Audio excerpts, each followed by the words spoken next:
Gentlemen,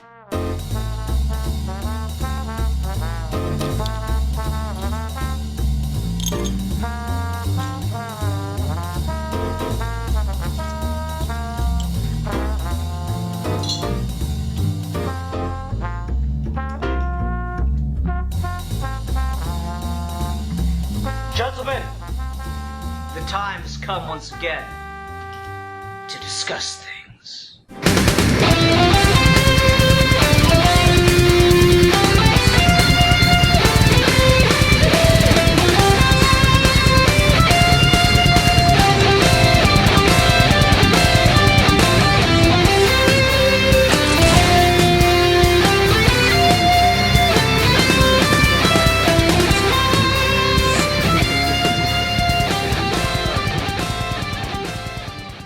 Good morrow, ladies and gentlemen. Welcome to another episode of Geeky Gentlemen as we begin Geeky Gentleman History Month, my favorite month of the year, wherein we alienate any new audience we've built up. I am Sid Part 2. Joining me today is... A Geek for Fun, the merry band who you join every week for your courteous soliloquy lines. I fucking stopped at good morrow. I was fucking done with that instantly after I said it, and I'm definitely not going to remember it next time. Well, I mean, it's just how I talk, man. Oh yeah, it's just, I forget that you slum it when you're talking to me. Anyway, yeah, so here we are in History Month, and the channel's grown fairly considerably the last year, so a lot of you might not be familiar with what exactly History Month is. So Horror Month, we talk about a bunch of, like, horror movies, and we save one topic for the end of the month. History Month is a little more traditional for Geeky Gentlemen. We still do discussion topics and review topics, but they're all centered around discussions within a historical context. So we'll review something, but it has to be like a period piece or a biopic or something like that. Or we'll discuss something, but it has to have some kind of historical background for it. So we're not going to do an episode of, like, who would win in a fight, Batman or Superman, but we might do an episode on, like, the history of the comic book industry. So the thing to remember, though, with History Month, and why I say it'll alienate a bunch of new listeners, is this is where we get the most expressly political. Like, there's just no sweeping it under the rug at this point. It's very, very difficult to look at history through anything but a very political lens, at least for me, because I think that these things all are cumulative. And it's just, it's the chance to just be very outspoken and very introspective about these kinds of things. So, hope you stick with us. If not, we're just a bunch of beta male cucks, and you can go fuck right off. Okay. So Alfie, welcome to your first History Month. Why, thank you. This is making history then. Yaha! Barely. So I was kind of racking my brain about what I wanted to talk about, and this will oddly kind of line up nicely with what our character discussion is going to be for this week, too. So I want to talk about archaeology and its relation to history, its problematic history, and the fact that it's just kind of bullshit. So yeah, I want to talk about that. So what do you know about archaeology? Well, probably just in, again, the general terms everyone knows is being able to go in through, dig up artifacts, Indiana Jones adventures, people imagine, but more so just taking things from the past and then making money off them, or like holding them for museums and using them for like cultural, like, bases, like, overall, my main thing when I was a kid was I think most people I was just like really into dinosaurs. So I understood like that aspect of archaeology specifically, not so much like, again, picking up like Greek vases and stuff like that. Well, vases.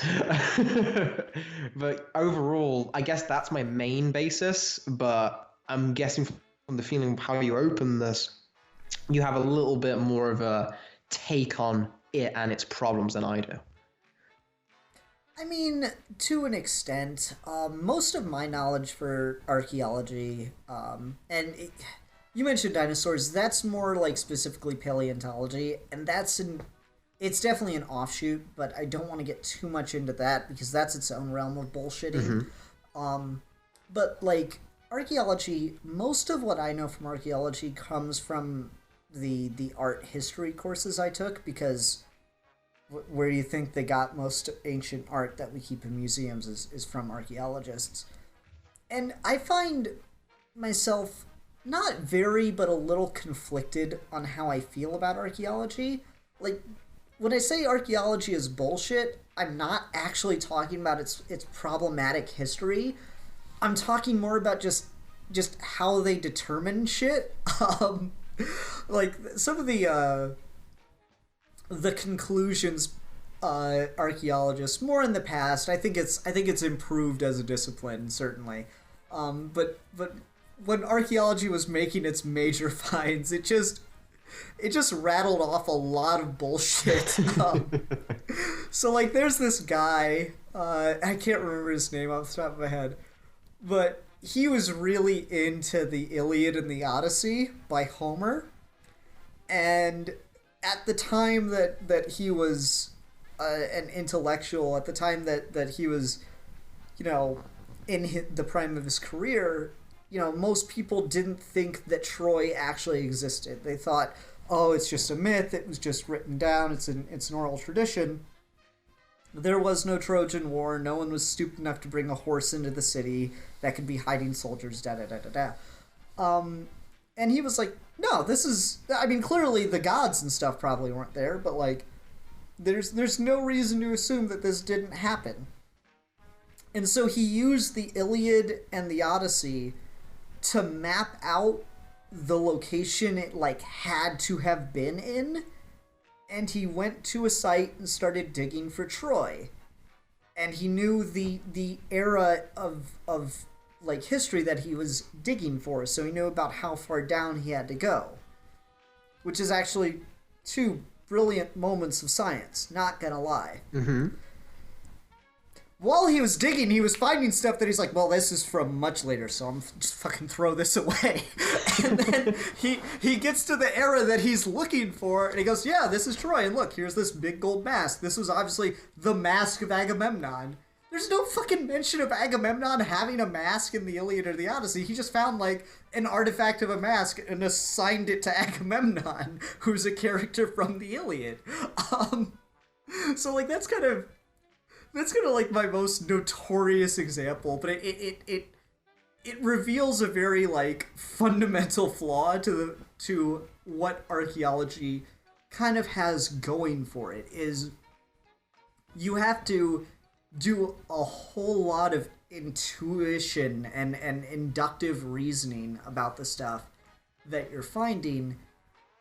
And it just gets so fucking like it becomes so much conjecture at that point when you're doing that much induction.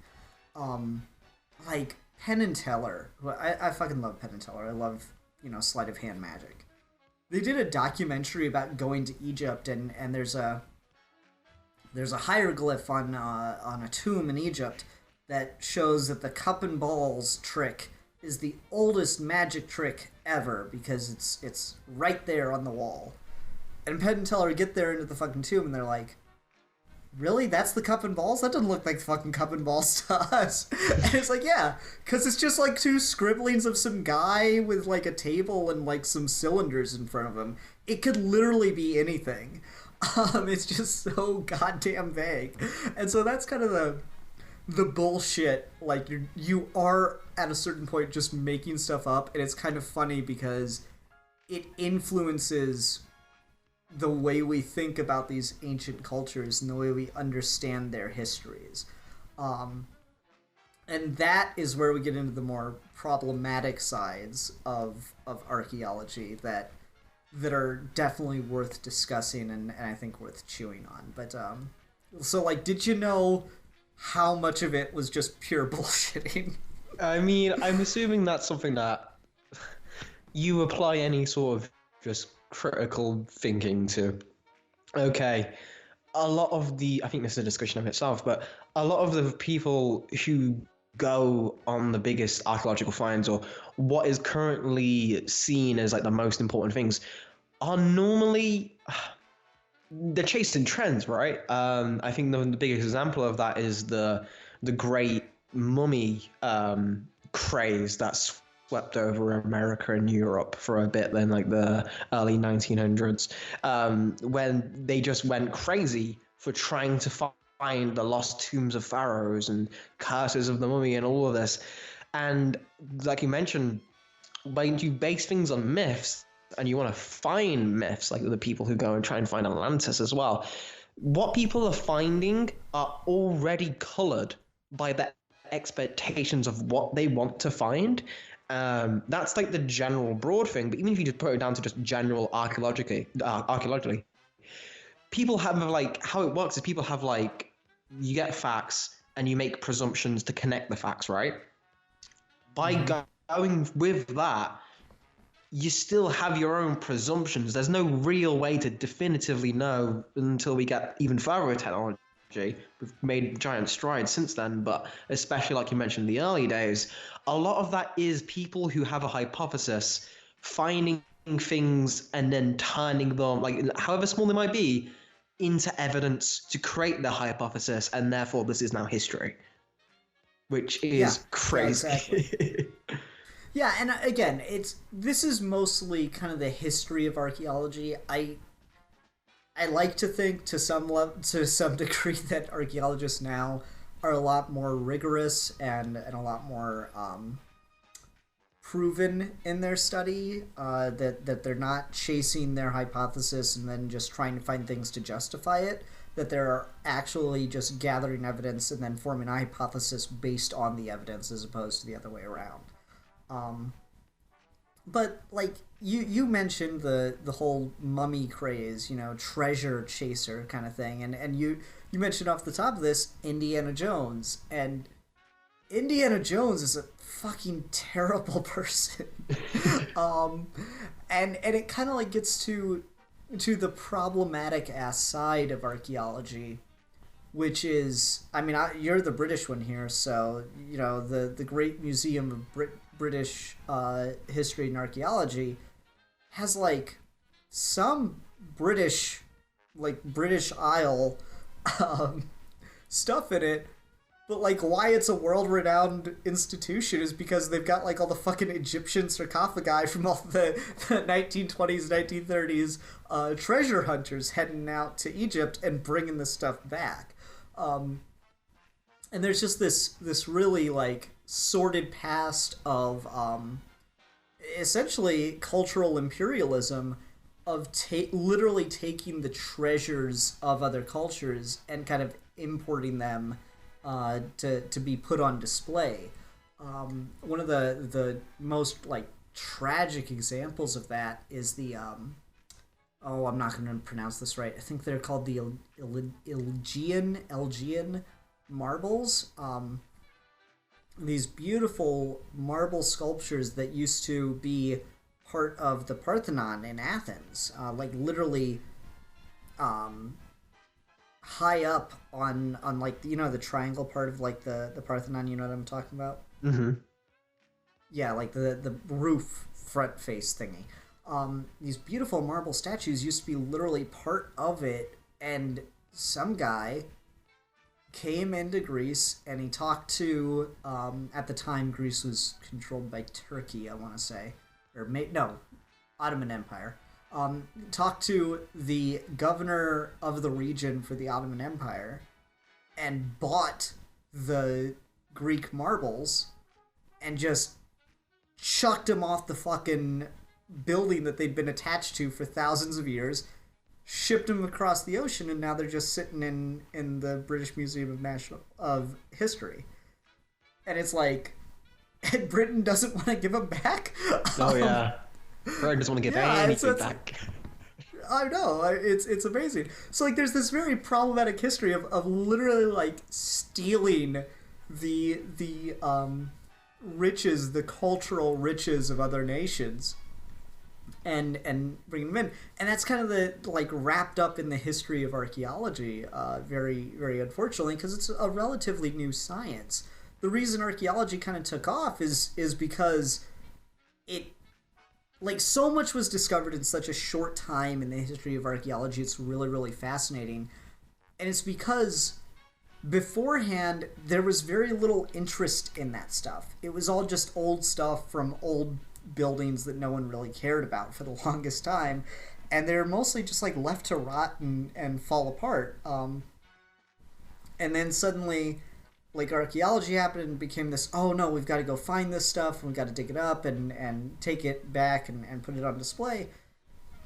And on a lot of levels it's very problematic because again it's stealing cultures. On another level, the stuff isn't fucking rotting and being forgotten anymore. Even if we're remembering it wrong, there is some value to the fact that it is now being remembered and cataloged, and it's taken years, but it's properly being preserved and taken care of. I think that is something which, again, you got to the point before I was going to say it, but as much, I mean, it's like it's the two sides of it, right?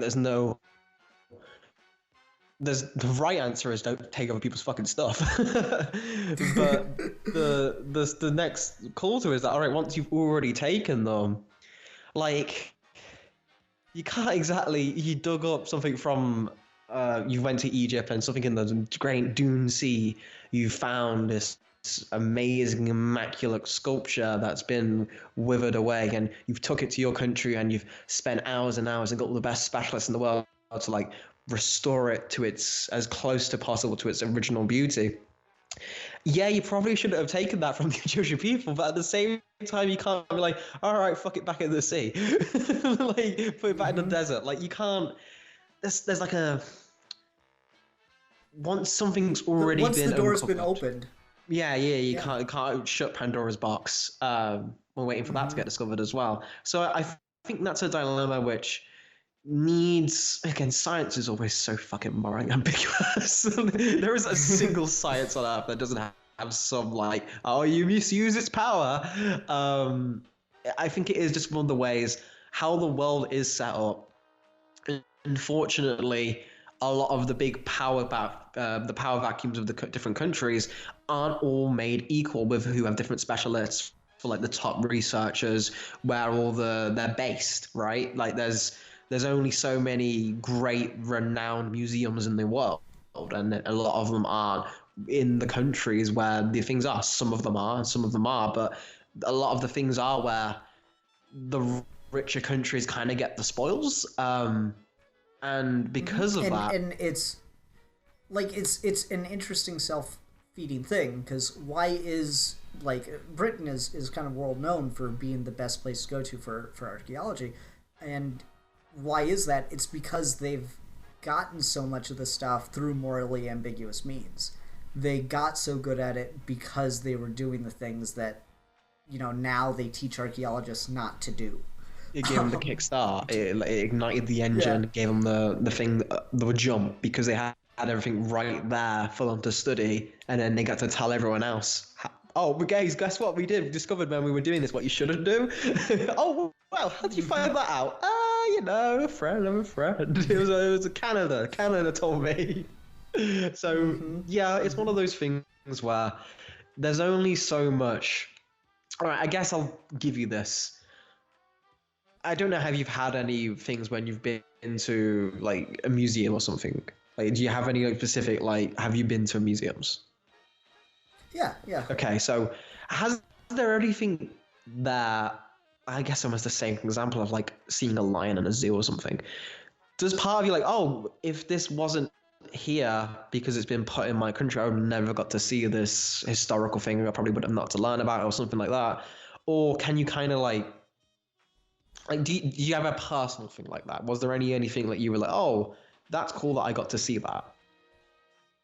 You know, I don't remember many of my museum trips. Those were all mostly in like middle and high school. Right. But I definitely understand that. Like there is something to getting to show it to the people, getting to, you know, ignite this this imagination, this passion for these things that have been lost to time. Like I remember one museum I went to was like there was a Titanic display where they had like things that people brought up from the Titanic and whatnot. Caveat to archaeology: if it's underwater, do whatever the fuck you want. I don't care, because it's only going to get worse the longer it sits underwater. Wow, fucking Aquaman just in the comments below here. Fuck you! Yeah, oh shit. Fucking stealing from Aquaman's cultural. God damn, sorry Aquaman. My bad. Sometimes you're trapped in the vision of a capitalist society, and the imperialism is just anyway. No, but like I remember being like, at a Titanic museum and finding stuff kind of interesting and things like that. There's definitely an argument to be made for it. I cannot deny that there's an argument to be made for showing the masses, but at the same time, I'm part of the masses in the privileged class. And there is more to be said for the people of that region to understand their own history. So a good example of this is when Spain started taking over Latin America, they burned, Latin America, at that point, the Mayan, Aztec empires weren't really big on written word and written histories. They didn't exactly have paper to spare for it. So most of the things that were written down culturally were just burned as heresy. By Spain in we're talking before even 1600 when the Americas were discovered in the late 1500s, right? So they moved quick. So when archaeologists started going to Mayan and Aztec ruins and started the whole alphabet was wiped out because there was no way to really read anything that was carved there. So once the Mayan alphabet, for example, was cracked, and they were able to start reading the histories on these old relics, these old statues, the sides of these great pyramids, it was giving back to the culture that had been so oppressed. They were able to talk about the kings and the rich grand history of this nation to these people who, for 400 years, until it became fashionable to not treat them like less than, had been told, you're always under us. You're of savage backgrounds, of savage history. You don't belong. We Europeans are your natural betters. That's just the history of a colonialized people. And so just getting this information, getting, what was carved in the stone off and disseminated back into information that could be disseminated out to the people has a major cultural impact. And so as much cultural impact as information has, think about how much art and weaponry and all these other things have. And that goes for really any culture. You can just, it's one thing, it's cool, it's interesting for me as a person to be able to see, the great stone sarcophaguses and stuff of the Egyptian pharaohs. It's interesting for me to see pieces and things like that. I think it's more important for the people that are directly descended from those histories to be able to see those things. Yeah, I think that's a really good point. It's kind of where that's where I lay down on it. It's it's not that it's not valuable for everybody to see that stuff. I think it's more valuable for it to be in the hands of the people from whence it came in order for them to be able to see it. And that still, of course, comes with the lovely possibility in this day and age you can tour museums now. Not like you can go to a museum and tour it. You can tour an exhibit to museums all across the world. In the 70s, King Tut's exhibit went across the United States. For example, like that's a thing that happens is these exhibits can be put on loan to other museums and torn across the world. And so that's like, all of that being said, go ahead. that's like the ideal, right? Is, again, you say a lot of people like philosophy professors like to do. Oh, in a utopian society, wow, okay. But you go off that idea. The idea that will eventually be where, oh, everything is owned by a global population. It just sometimes spends a couple of months in this location and then swapping over. Like, that's the ideal, right? Because then then you're learning just as one humanity collective as a whole that has specific cultures within it that identify with other aspects of their own personal cultural history as a whole of one world population. It's not gonna fucking happen, but that's like a noble aim, a noble goal, and it's definitely in how archaeology, just as the practice, just as the science of it, it's a possible end goal, disregarding the society exists in. So that in itself, I don't think is problematic. It's just how it's used, and a lot of the archaeologists, especially like we were saying early on, a lot of them were just doing it for, if I find this famous thing, I'll be world renowned, and then I'll get to basically show this off and bring back the spoils. Almost like a warrior mentality, but for nerds. Yeah. It's very much exactly that. like not very good way to encourage the learn aspect. It's just like, oh, look at this grand thing that has some weight behind it because it must have meant a lot to this culture. Now it's mine. So that I understand. One thing I'm curious about, because I have a definite answer for this, is there anything that you've studied or you've heard of or you're just interested in that isn't complete, that's been lost to time, either through just being destroyed or they just haven't been able to find any other remnants, or like you were saying with the mines, there just isn't a lot of spoken word about it? Like, where has archaeology failed you, I would say?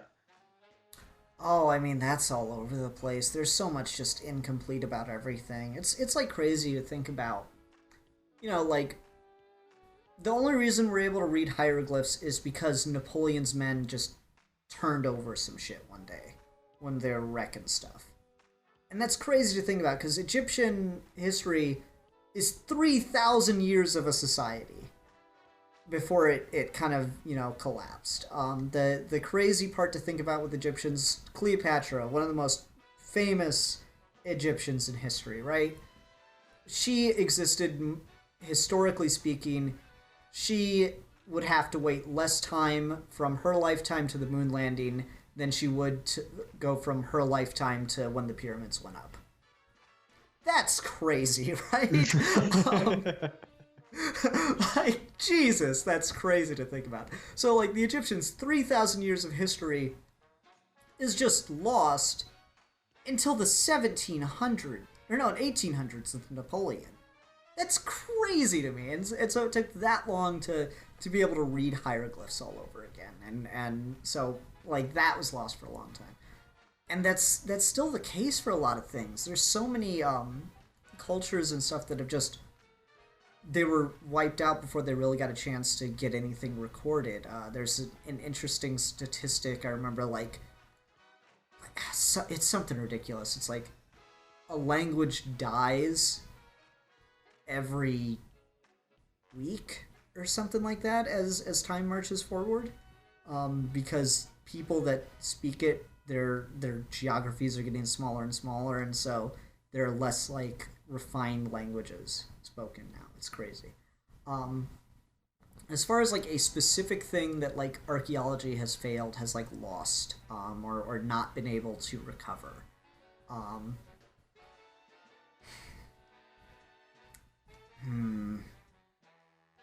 a lot of it is just for me really like South American history, because we know a lot more now about the Mayans than we did even like 20 years ago. But it's still just like it's an entire empire that people can make shitty movies about because they don't know anything about it, and they're like very successful movies. Cough, Mel Gibson, Apocalypto shit. Cough. Like that's just there's this entire history was lost mostly because of colonialism, mostly because of Spanish imperialism and you know, the spread of Christianity. And so it's really just profoundly crazy to think about. Like we have, I guess, the knowledge that we have of both the Aztec and Mayan and Incan empires is like, it's more than we had, but it's like we have, okay, George Washington founded the country, and then eventually Abraham Lincoln became president, and then let's see here, there was FDR. Like it would be like that. We've got like these broad strokes of like, and it's more complete than that. Like it's like we have a list of all the presidents of the United States, but we have no idea what they really did. Or like we have a list of them and each of their major accomplishments, and that's about it. And there's like a giant coffee stain in the middle.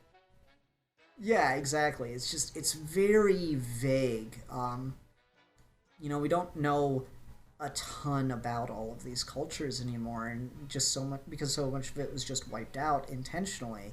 And so unfortunately there's probably never gonna be like, so I mentioned the Napoleon thing. That was the Rosetta Stone moment where we were finally able to read the hieroglyphs. There's nothing to read, you know? Like I guess the better example is, short of having like a Dead Sea Scrolls moment where someone just goes into a cave somewhere and finds a bunch of ancient tablets of Mayan history, we're probably never gonna get it. And that's just, it's profoundly sad. Mm-hmm. I can totally understand that because it's very similar. This is just going to become Bummer Month. Because I'm going to. I mean, that is History Month. Right. Thank you. That's it's a subtitle. My one is very similar. If anyone remembers one of my earlier Geeky Gentleman episodes, or even just looks on my channel, I'm really big into Norse mythology. It's my favorite pantheon of myths. I adore all the stories of it. The problem is there's not a lot of it. We only have the Poetic Edda and the Prose Edda, and those are collections of poems that have been like scrabbled to manuscripts, and it's like 10% at best of what's implied. The reason, if you've ever wondered why Freya or Frigg like gets the names mixed up, we don't know what her deal is. She's mentioned in the 4 stories, but we have no idea what she actually does, what her role is. So a lot of that is conjecture. Because, first of all, the Vikings weren't exactly writing these down. These were told before battle to call upon the gods, or told during a cold night next to a fire to help you get to sleep and warm yourself up kind of deal. It was a vocal thing. But when they were later changed, destroyed, or just completely manipulated by when the Christians started trying to convert everything to Catholicism.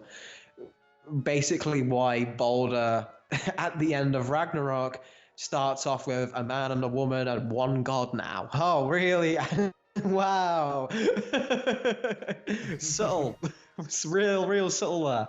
A lot of the ideas in Norse mythology, we're not even sure are even from the stories that were originally told, or were these Christian addendums to make it more palatable as a transition.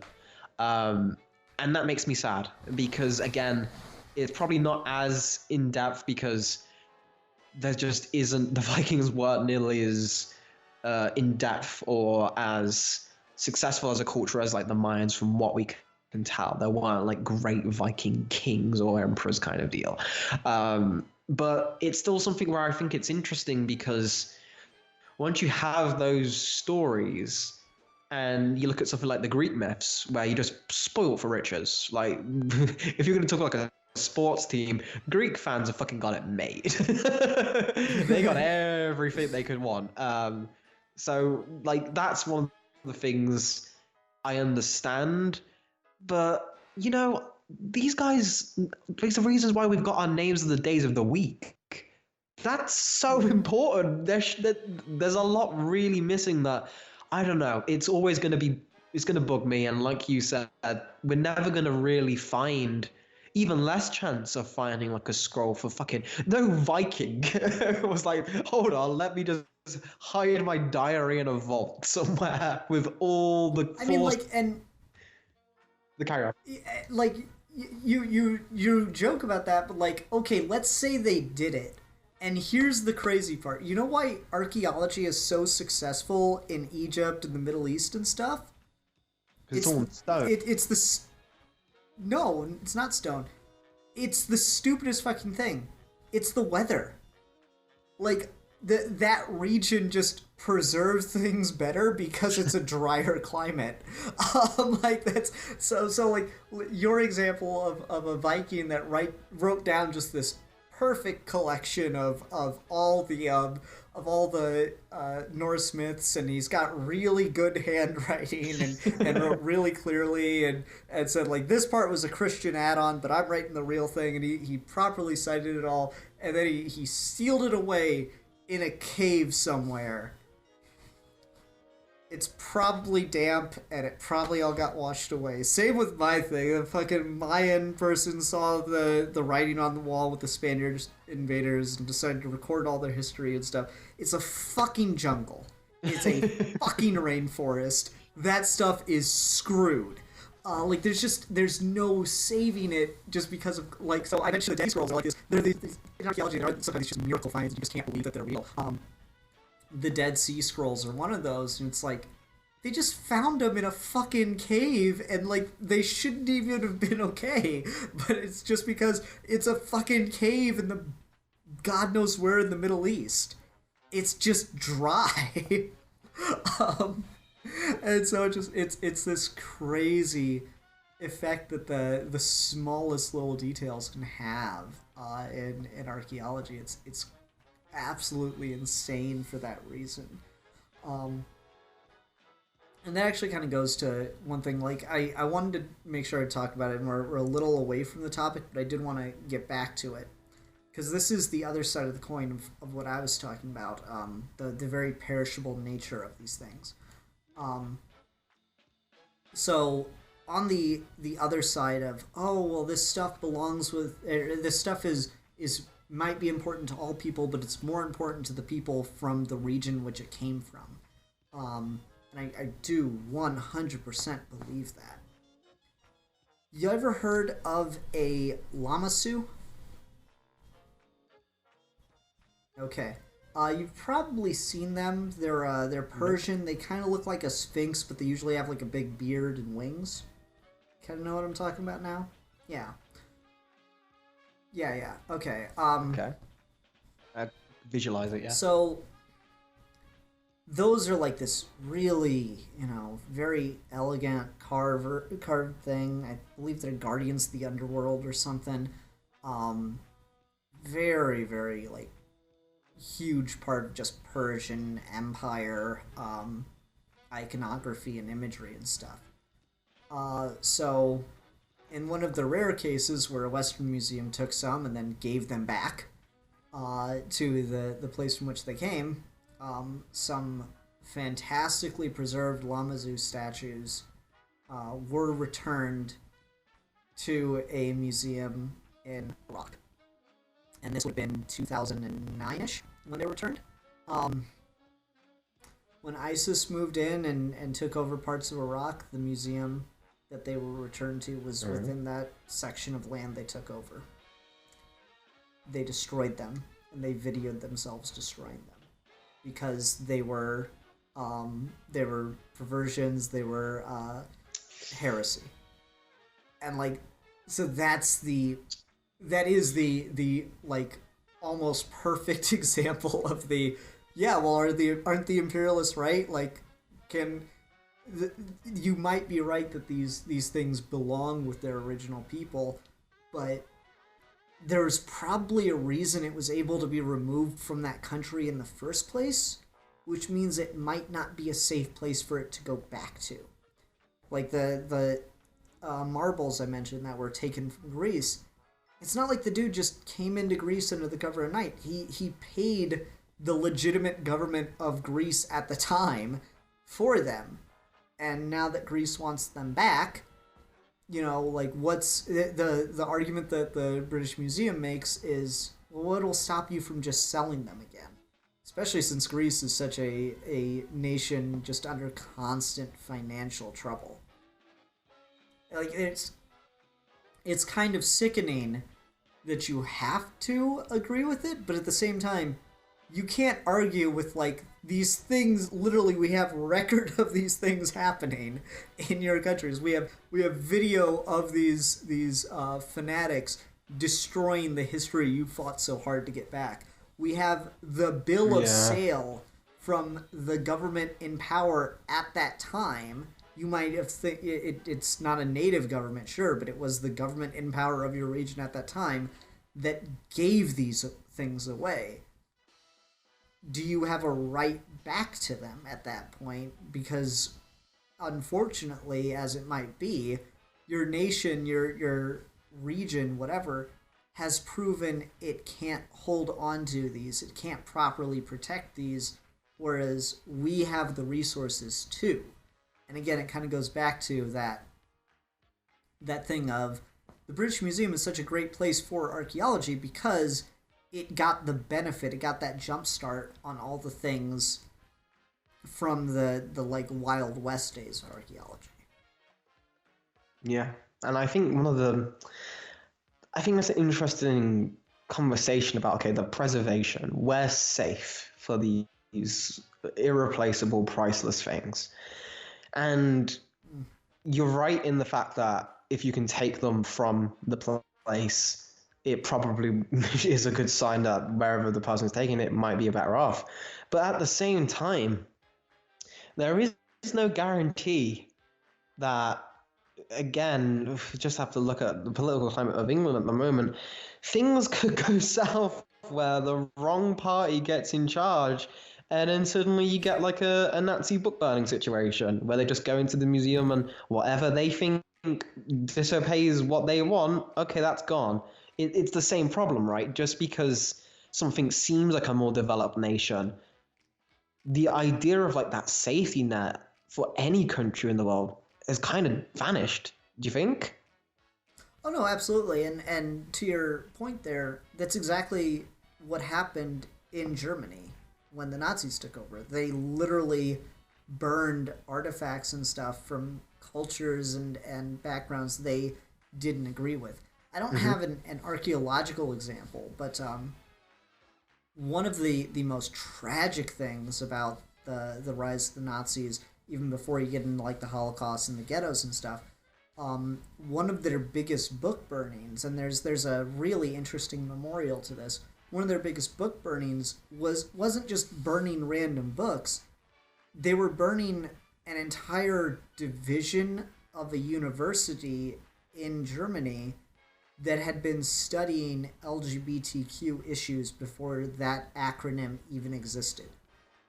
There was this, it was part of a psychological department that, again, this might have even slightly predated the term psychological department, that was doing legitimate research into what makes someone a transvestite. Does that make them mentally divergent, or is it just a different manifestation of stuff of a person?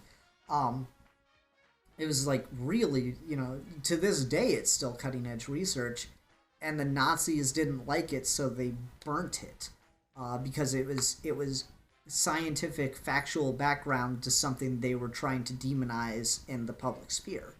And so the interesting memorial that is in place of where that book burning occurred is you can go. It's outdoors. You can go and there's a glass floor that looks down on empty bookshelves, and each of those shelves is reserved for the information that was taken. And if they can ever get it back, they plan to put it back there. I mean, again, it's one of those things that just make you like the duality. Like, oh, how great that something at a time period we never thought something like that would be discussed. People were actually researching that and trying to actually discover and help people who'd faced that identity and saying, no, there's nothing wrong with you. This is just how you are. This is how you're wired. This is you, kind of thing. So, oh yeah, go humanity. And then it's just, oh no, fuck humanity. So, and that's like the whole thing with archaeology, right? Because you just get the whole thing of like these amazing artifacts, these great cultures and histories and all these things. But then at the same time, I guess maybe this is, no, that's not even worth a thing. I was going to say, just because of like, again, some empires that are built on just blood and genocide and all of that is like, well, do you fuck it if their artifacts get broken, right? But at the same time, you're just like, no, this history, everything needs to get at least a record kind of thing. Well, I mean, no, but I guess maybe in a different... Despite it being a rise to power of awfulness, like, Roman history is really fucking important. Like that's kind of the, literally Roman history was, if we stop expanding, we die. We need to conquer more. You can't get much more just like brutal and awful to modern sensibilities, at least, than the Roman Empire. Like even the Mongols were just like, okay, we're gonna move in, gonna kill the soldiers, rape the women, then we're gonna move on. And we're really not gonna bother you again. You're just part of the Mongol Empire now, and that's why it completely collapsed after the death of Genghis Khan. But yeah, like I mean, it's just the Romans, however, were like, no, we're gonna move in. We're going to completely change all of your laws. Like, okay, here's a question for you. Have you ever heard of the Etruscan Empire? Yes. Oh, really? You have? Yes. I am actually shocked. You're supposed to say no. Okay, you've heard the name. I won't be able to tell you anything about them, so don't worry. You should still be shocked. But yeah, that's the thing though. Like the Etruscan Empire were the Romans' direct neighbors in Italy, and then they got absorbed. And Rome that's what Rome did. They just moved up, took over, and now you're just Romans. That's just how it worked. The Romans were the Borgs, to put the Geeky in Geeky Gentleman History Month. So like that's just how they operate. But it's incredibly important to know that history because of how much of just modern history is modeled after the Romans. What's his name?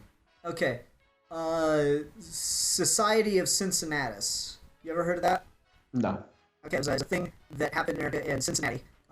And it was it had a lot of the first presidents, Washington, Jefferson, Madison, all of them were members, and they were the ones that like put stuff in the Constitution of like giving the president more power during wartime and stuff. And the name Cincinnatus is in reference to this clause that existed in Roman law, where they could recognize that the Senate could just get too clogged up in bureaucracy and stuff, so they would appoint a dictator, literally someone to come into things and dictate what was going to be done, just to move things along, remove the clutter, and then that person was supposed to give up their power and just walk away. And the perfect example of that was a man named Cincinnatus, who was a Roman general, and he was retired and he was plowing his fields, and then they came and they said, you've been appointed dictator. So he put down his plow, he went and he dictated Rome for about a year, and then he gave up his power peacefully and went back home and picked up his plow. That's the story of Cincinnatus. And then the last example of that is Julius Caesar, and that worked well. Watch The Dark Knight for that. Yeah, exactly. But like, yeah, the Cincinnatus is like that prime example of someone that just took the power and then gave it up peacefully. And so the Society of Cincinnatus has all the first presidents, and the first presidents put it in the fucking Constitution to give themselves more power when there was a war going on, and that's worked out so fucking well now. And sorry, I'm getting off topic, but yes, it is important to understand the history of even the most brutal empires, in my opinion. No, I feel like, again, doomed to repeat them kind of thing. I think that's interesting. And one place I do kind of interesting way I want to take it, if you think there's anything to talk about with it. But so as a society and as a culture, we've kind of reached the point now where our documentation is like the best it's ever been, to the point where our personal freedoms are getting invaded by how much is getting documented by what we do on just a very individual, personal level. How do you feel like 200, 300, 1,000 years in the future, is archaeology even going to be a thing? It's actually the reverse of the problem you're thinking it is, which is really funny. So yes, we are collecting all this data on people, all these documents, and everything is being archived and whatnot. But the problem is, like 99% of it's digital. Like there's so much information and just really, really very particular things that archaeologists would like literally kill someone to have for ancient empires. Like some of archaeologists' favorite things are like fucking receipts from temples. Like there was an archaeological debate that was resolved with a receipt. There's a debate about Dionysus in Greek culture, because he's, in all the myths and stories about Dionysus, he's referred to as the young god, the new god. Hashtag Jack Kirby. Because like Dionysus's story is about being born, and all this stuff. Like Dionysus is looked at as a younger god than all the others. And so there's debate about like, when did Dionysus come into Greek culture? Was he introduced middle of it, late? When was he introduced? And it was resolved through a fucking receipt, because someone archived what they were taking to sacrifice in temple and what god they were going to sacrifice it to. And it's like one of the earliest examples we have of someone sacrificing something to both Zeus and Dionysus. And so it's like, yeah, I mean, this predates so many other things that are, sacrificed to Zeus. So people have been worshiping Dionysus for as long as they've been worshiping Zeus. His story is just that he's the new god. So like all the mundane bullshit, all the paperwork you fill out at work, and all the forms you fill out when you're, going to get your teeth cleaned at the dentist or whatever, all of that is literally a fucking gold mine to historians, and just because it could just, you don't know what it could prove. It could prove like such a very particular small detail, right? But the problem is, all of it's being archived digitally, and it's going to create very quickly a digital black hole where there's just a gap, because nothing's being done with the data. It's just being allowed to be removed. If you want a really good example of that, what's a website you went to a lot in like 2000? Or you're younger than me. What's a website you went to a lot in 2005? I don't know. Probably just like forums or stuff. Yeah, I mean, a lot of forums are just gone forever. You and I were having a conversation about this, Photobucket. Yeah, there you go. Yeah, you and I were having a conversation with the cosplay thing, wherein there used to be all these really great tutorials where people hosted their pictures on Photobucket, but now Photobucket's gone, and so none of those links work. And those pictures might still kind of be somewhere, but probably not. They probably just all got binned. And so there's going to be just this digital black hole at some point that archaeologists are just going to have no idea what the fuck to do with. That being said, we're much better at keeping records of at least what we consider the important stuff now, and that's less solely digitized. The people I feel really bad for are the alien archaeologists that come once humanity has killed itself, and there's what the fuck are they gonna do? I mean, they're gonna find a lot of really weird shit. Well, so we went down to this one place and we digged up something in San Diego. It was like in 2016, and like we first believed that they had evolved from apes, but there were like foxes heads down here as well. We believe there was like a subgroup of like other mammals that had evolved into a furry kind of species. Like, I don't know, but we've got the skeletons here. They look more mechanical, perhaps. Yeah. So like it's really interesting with the archaeology is definitely changing, and there's are resources that are being created that have recognized the problem of the digital black hole. You ever downloaded an episode of Geeky Gentleman to listen on the go? That's what that website's for. It's called archive.org. It's meant to be a digital archive of websites and other things that like don't have their native hosts anymore. It's meant to archive that stuff, but it's also free to use. It's really good for podcast hosting.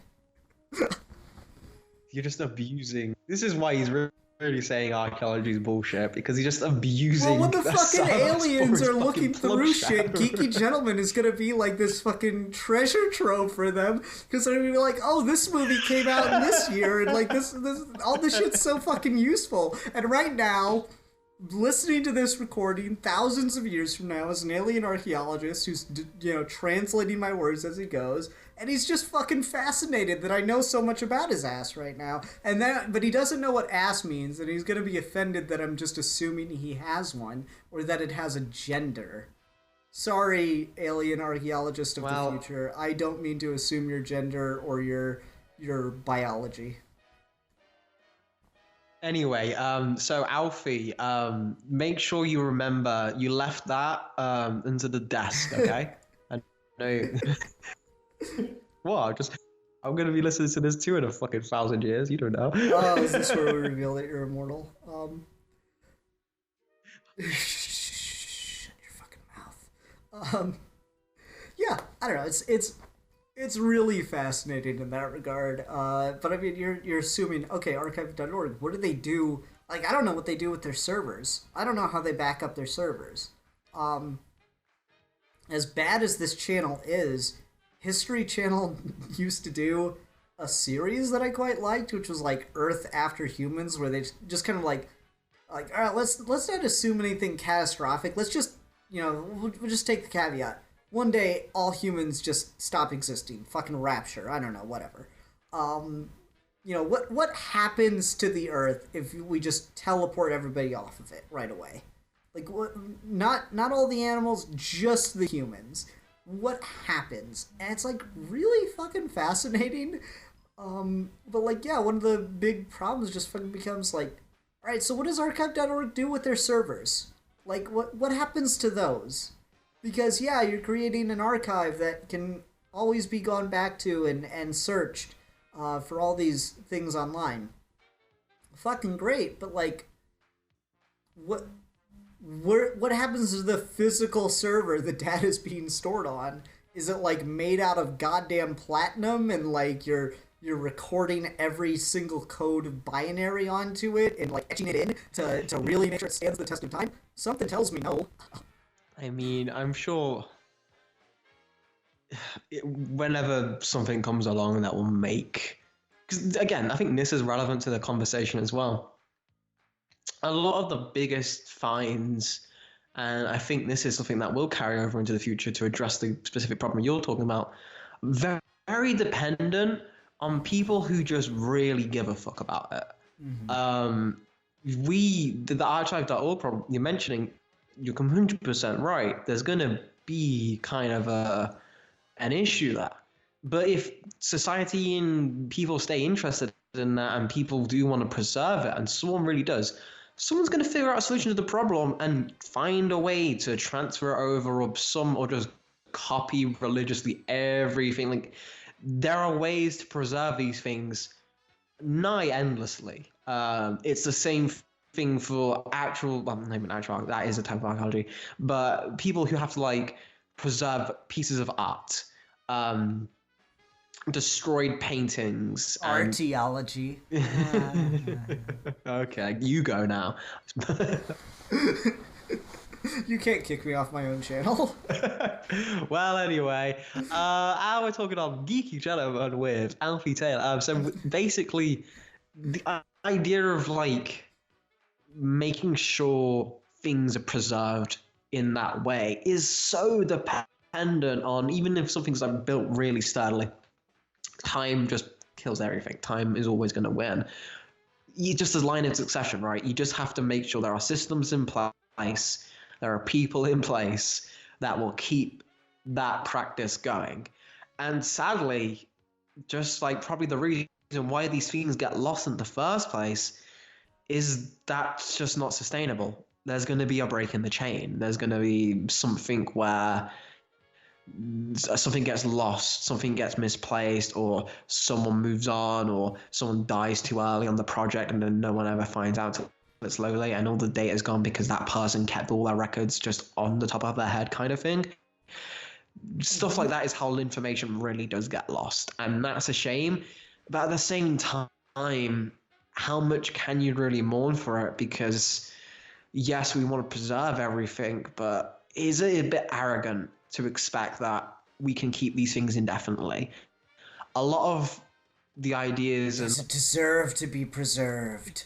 It does deserve to be preserved, but there's limits to preservation, right? You can't. We haven't figured out how to make a statue immortal yet. We can keep it for a good long time, but there's going to be parts where even if we fucking what's his name? Augustus. There's a really, really famous ancient marble of Augustus Caesar, and his fucking ankles are just shit. Like you they usually crop it out of the photo. They don't show you the ankles in the photo, but if you get a good look at his ankles, they're show feet. Yeah, they're not about that show feet life.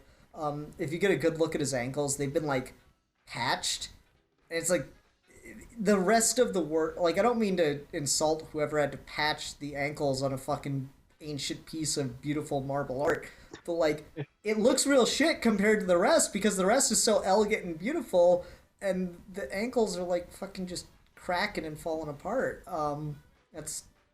This is kind of a separate discussion, but that's actually due to the fact that the Greeks and the Romans were really into naturalism and trying to capture like exaggerated versions of very natural human anatomy look. Whereas the Egyptians kind of, with the 3,000-year empire, ran into the problem of their stuff breaking whenever they tried to do that, so they went for less natural in order to work better with the material to stand the test of time. It's really fascinating. So that's why the Egyptians are always much more squared. It's not about a lack of talent, it's about, no, we want it to last. Anyway. But to your point about like preserving history, preserving art, is it Jackson Pollock? I want to say Jackson Pollock. It's another one of those abstract art guys that like did the Jackson Pollock method, right? Where it's like just really fucking weird drip paint on a canvas things. One of the guys that did that, he was broke, and so he used like pretty cheap ass supplies, and the supplies that he used, Yes. Had like acid bases as part of the paints, and so like his canvases are literally dissolving in front of your eyes. It's like, what do you do with that?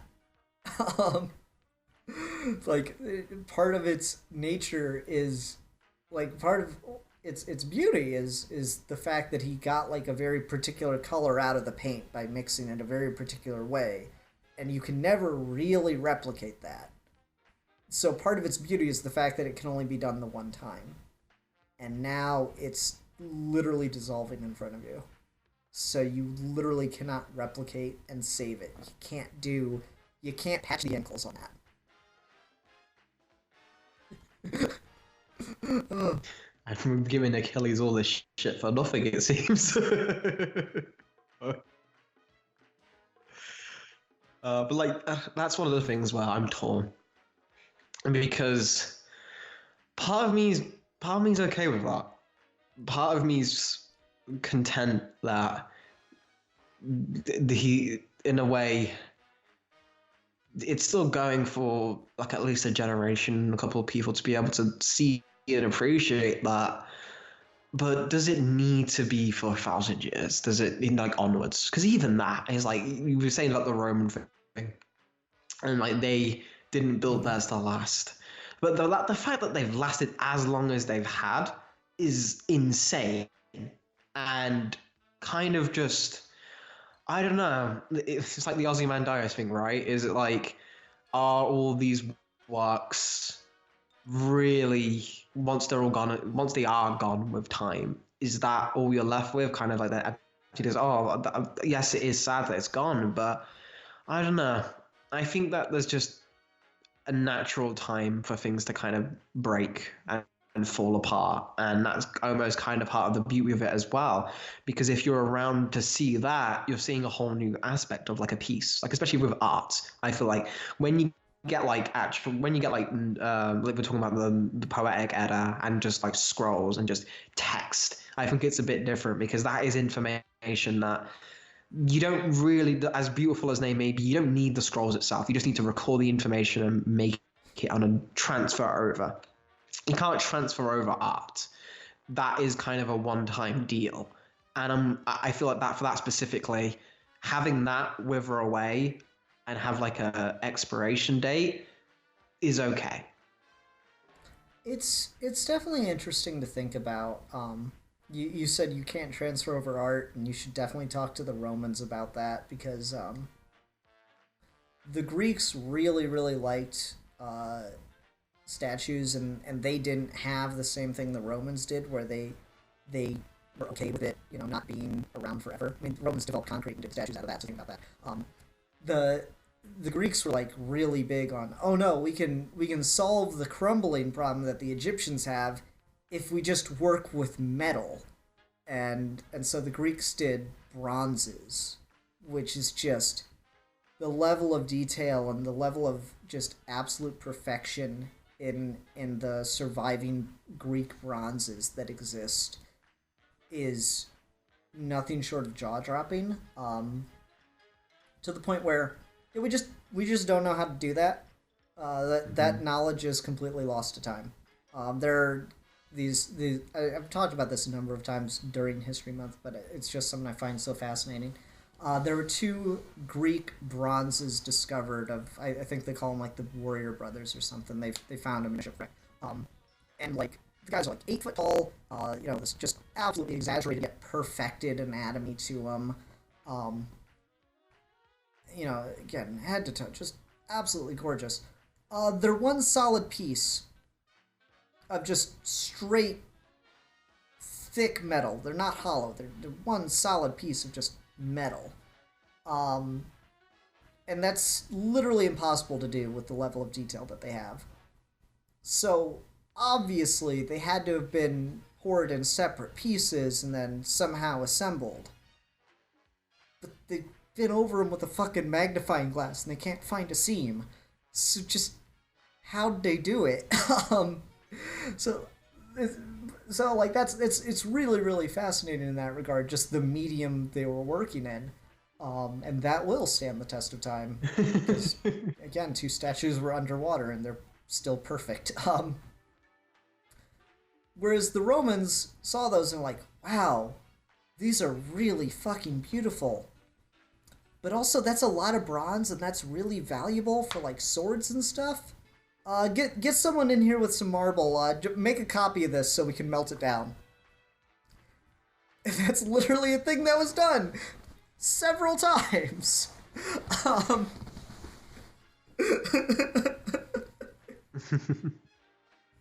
No, it's just you made me think of it, and it's like fucking hilarious. I mean, fair enough, but it's still, it's still not the same. I mean, pretty much. The Romans are the Incas of the ancient world. Oh my! So we're just the Romans are just traitors. You've not seen Chasing Amy, have you?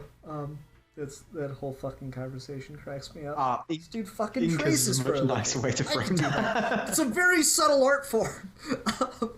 Anyway, no, so like that idea of transferring the medium is really fascinating. The idea of like, to your wider point though, of like, is it okay for it to crumble? Is it okay for it to pass? Yeah, it is. Everything has its time, but I think the underlying issue is more about if it's, how to phrase this, is its time when it's destroyed, or is its time when it's no longer viable?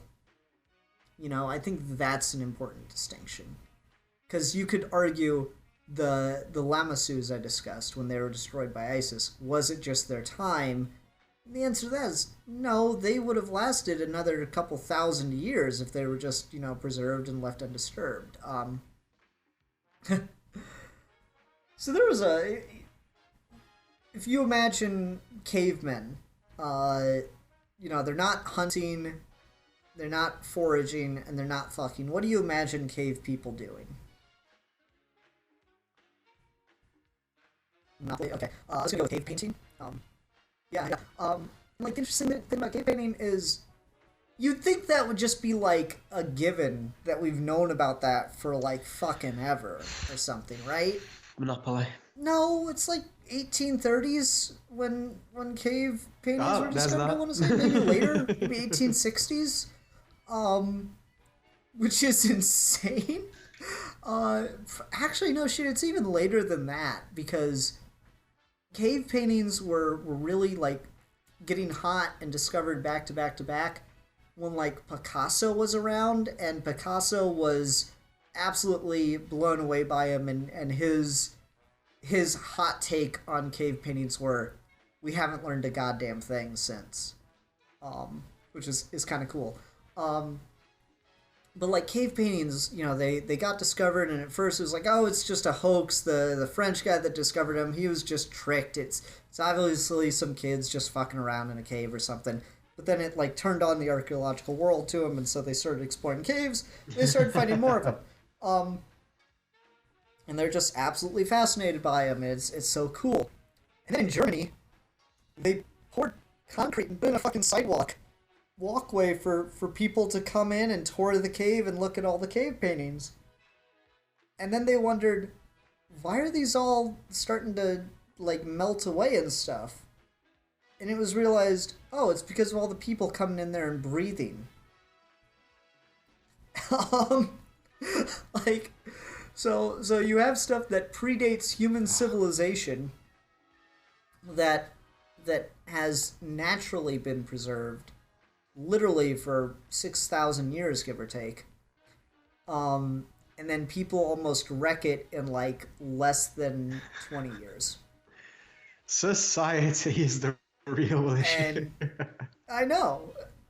Yeah. And so it's like, you could say, oh, it's okay that it's crumbling, it's had its time, but at the same time, was its time when it was destroyed preemptively, or would its time have been when it would have naturally fallen away had humans not interfered? Yeah, I think that's a valuable point to definitely emphasize. I'm more so with the idea of definitely just referring to just naturally, because even though, like you mentioned, the what ISIS destroyed, it would have lasted for thousands of years, but it wouldn't have lasted for like a million years, kind of thing. Is my I'm thinking like, yeah, probably not. End game kind of thing. Thanos is here. He's gonna do the snap again. We need the Tony Stark. No, I mean, and it's definitely fascinating to think of that. You know, the hubris of trying to stand up to time. But again, that's what the Egyptians were doing. They were trying to stand up to time because they were around for 3,000 fucking years, and so they had the time to go, oh, well, this doesn't really work, does it? Well, that's how we were doing things 300 years ago. Let's try it this way. It's just, it's crazy to try to conceive of things on that level, on that kind of scale. And, it's just crazy because, like, you have a very particular mental image of the pyramids as, like, these... you could probably do it. It's just a bunch of blocks, like, placed on top of each other. You give yourself a couple... Like, if that was just your life project, you could probably build a pyramid. But the thing is, they've been so touched by just time and different people. The three Great Pyramids, the Great Pyramid, once had a gold cap on top of it, solid gold, and all three of them were lined smooth with lime. No, yes, lime. So like it wasn't like the little thing. Oh yeah, I could walk right up to the top if I wanted to. No, it was perfectly smooth. But that lime is really valuable. That gold is really valuable. And so over time it was taken. And so you're looking at something that has stood the test of time, but it's also been altered in that time quite significantly from what it was. And that's like part of... It almost gives it an almost different kind of appeal in the idea of with archaeology. We get to like the fascination with the ancient and weathering and the effect that does to things.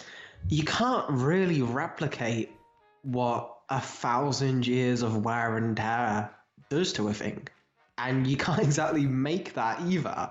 That's just something you have to find. So that's a really just like almost underappreciated aspect of kind of the beauty of when something like that is old.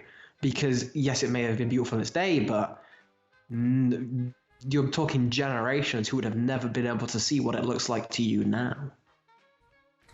And that's a really good point because we're both in Western countries, and like one of the things that like our government and our fancy buildings base themselves off of is Roman and Greek architecture, the white pillars and all that stuff, the smooth marble look to everything, right? No, like if you took an ancient Greek and put him in the middle of Washington, D.C. and showed him like the White House with the white pillars and all this stuff, it'd be like, why isn't it painted? It looks so boring. Because the Greeks painted all of their stuff. Like I was talking about the bronzes earlier, and you talk about like marble statues in Rome. Yeah, the marble was painted. The guys actually weren't naked. They had literal clothing put on them. Like that was just how they were. They had attire. The raw piece isn't finished, and so it's just interesting that we've so forgotten about that side of things. We've modeled part of our modern culture off of the decayed version of these ancient cultures. I don't know. It's really, really fascinating. And so for all I'll rag on archaeology for, it's got a problematic history. It's got very questionable methodology to it at times, and it's got very broad ethical concerns and things to weigh. It's also really worthwhile to know this kind of stuff. It's a very good feeling to understand and comprehend a lot of this stuff, because I'd almost rather trade the problematic... I'd rather have the problematic history and like this is kind of like dirty that we know this thing. I'd almost rather have that in order to have the information than be left where you are with Norse mythology and where I am with Mayan history. It's like, I really wish I could know more. Be nice. So there's just what you're trying to say is if the Mayans could have got taken over and imperialized really quick, it would have really helped them out. No, because that's exactly what happened to it. It should have happened more slowly, or just by someone who, like, it's weird. The only good colonizer is a dead colonizer, but like, an Alexander the Great is a lot better than a Cortez. Like Alexander, yeah, he came and conquered most of the known world at that time, but he also was like, all right, let's preserve this culture and let's blend our cultures together and learn from each other. Whereas Cortez comes in looking for gold, runs roughshod, and then brings in the Catholic priests. It's like, okay, burn all this shit. No, no, no, get your heathen gods out of here. We're going to make your people forget about them, and if your children, speak your language in school, we'll beat them. Like, that's, and again, like, that sounds, oh, well, that was so long ago. My mother, who is Hispanic, she was born in the 50s. She grew up being told, don't speak Spanish in school. Like, she has that cultural repression still kind of, that was beat into her, quite literally. And so she still kind of understands Spanish, but she really can't speak it anymore because part of its life and just moving to part of the country where no one speaks Spanish, but like that cultural identity was kind of, erased from her, and it's been erased from me to the point where she kind of gets it here and there. Like, if she hears someone speak it for a little bit, she can kind of slip into it. I have no connection to the Spanish language whatsoever. I know a handful of words that I think just about anybody does. It's crazy what that kind of cultural repression does to people, and still does to this day. As you trace that back. Yeah, that's the thing that really just hasn't gone. And like, again, there was like a thing with in the UK, Muslim girls aren't allowed to, some schools anyway, aren't allowed to wear like hijabs during PE or something, because apparently it's a safety hazard. And it went to court, and they agreed with the school on the premise that, well, they didn't want to promote a different ideology, and it's sickening. It's really like, oh, okay, in a 12-year-old PE class, this is where you're scared you're going to like, it's just stuff like that. And the idea is that we're still in this no mine idea. Like, to bring it to archaeology, it's still very much a different culture to a lot of people isn't on equal footing. It's like a novelty. That, again, early point with like the whole Egyptian craze. It wasn't because they were interested in seeing and learning from the past. A lot of them were doing because it was the thing. It was if you have this, that means you got some status to you, kind of thing, because you own a part of this other culture that makes you seem more interesting, kind of thing. The idea of society, especially Western society, making things seem like the archaeology is like, oh, you can learn about this, but it's very othering. It's not like it's happened so long ago and it's not really important now. It's not that we don't have to pay too much attention. We can just take the items and put them on shelf, kind of thing. Again, there's the other side of it, and I think that's kind of where I end up with in archaeology. Is a very gray area of history that's kind of undeniably important to understanding more, but it's colored by such just a dark history, particularly of imperialism. Like, for all I'll say about like how much I'd like to know more about Mayan and Aztec and Incan history, and it's just not. It wasn't the descendants of the Mayans that re-unlocked the language. It wasn't Mexican or Spanish archaeologists. It was a Soviet guy working in a library. He's the one that really did all the work to unlock the language again and be able to really figure it out. And that's, he never left Russia to do it. He did it all in the library. And it's crazy. So it's like, that's really, really important, though. That's like really good work. And you need that level of dedication. But it's just sad that it's so uttered.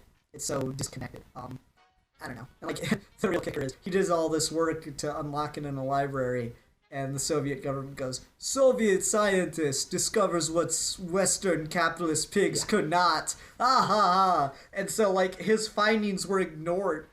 Yeah, I know, basically. Like, and so his findings were, like, ignored by the Western archaeological community. It's like, oh no, he didn't really unlock Mayan language. So like there was a good number of years where progress could have been being made with what he unlocked, and it just wasn't because of fucking dick measuring contest that was the Cold War. I don't know. It's all a fucking mess, and yeah, archaeology is just it's a very strange, very morally ambiguous, and probably just the best example of just the messy, bloody nature of history. I've talked about that a lot on History Months, where it's like, you can't really hold anyone to account historically, because if you go far enough back, kind of everyone's hands are dirty. Yeah, there are people who are very, very clearly victimized, but if you go back in that people's culture, you'll find some shady shit. Like, yeah, I'd love to know more about Aztec and Mayan culture. It'd be really fascinating. At the same time, Montezuma, who was in charge when Cortez came over, his whole thing was, oh, people are really fucking scared when we do the human sacrifices. We really only do that like once every 5 years or so. No, let's up that. Let's do that more often. It's a really good ruling tactic. Yeah, so it's like that's such dark. I don't know. It's ultimately very, very fascinating. But yeah, it's an interesting era of history, and I'm glad. I really, really enjoyed this conversation, Alfie. Thanks. I love talking about this shit. This History Month is off to a good start. Really interests me. History Month is off to a good start. I've learned more from this than any of the history classes I did myself. And like, I guess I should always put this caveat. I am a single person, and I've said several times, I can't quite remember this name, I can't quite remember this date range, and I'm trying to I've tried to put a lot of things that I've like kind of collected over time in my head. So, caveat to anything that I've said here, don't take any single thing as fact. I can definitely get details wrong. I can definitely mix stuff up as I'm talking about it. A lot of this is accumulated, and it can get a little fuzzy sometimes. So if there's anything I said here that you're like, no, that's not fucking true, please fact check me. I'm always willing to learn more, and I'm always interested in stuff. Sometimes I internalize things that just aren't true, and I don't have any way of knowing about it because I just didn't question my source enough, and now it's been too long since I've learned the information, and I don't really know 100% if it's true or not. A lot of this is just kind of me freewheeling. So if I've completely shattered your worldview with anything that I've said here, fact check me before you go like changing your entire life over it. Okay? Exactly. You're more fun that way anyway, because Right? like you spark something from just something you listen to, you can learn more about it, and then you can come back and comment, and then you can teach us more about it. Like that's the thing. Everyone says shit. Sometimes we get right, sometimes we get wrong. It's just because we're recorded. It might seem a bit more egregious. Right? Like I've had that before where someone's like, "Oh, you're wrong about this." I'm like, "Oh, cool, thanks." And they're like, "Ah, damn it, I wanted him to be canceled, but now he's so polite." I'm not attached to the fact. I know. Give me the real fact. I know exactly. So it's just fascinating. Okay, Alfie, we need some kind of historical piece of media to review. It can the rules for History Month are pretty simple. It can be really just anything you want, as long as it's very particularly set in a historical era. So it doesn't have to be factual based either. It can just be set in this time period. So an example I'll use of that is like a King Arthur thing could count because it's set in a historical time and place, whereas like Lord of the Rings would not because it's based in like medieval fantasy, but it's not set in a real era. So like Game of Thrones also wouldn't count. Okay.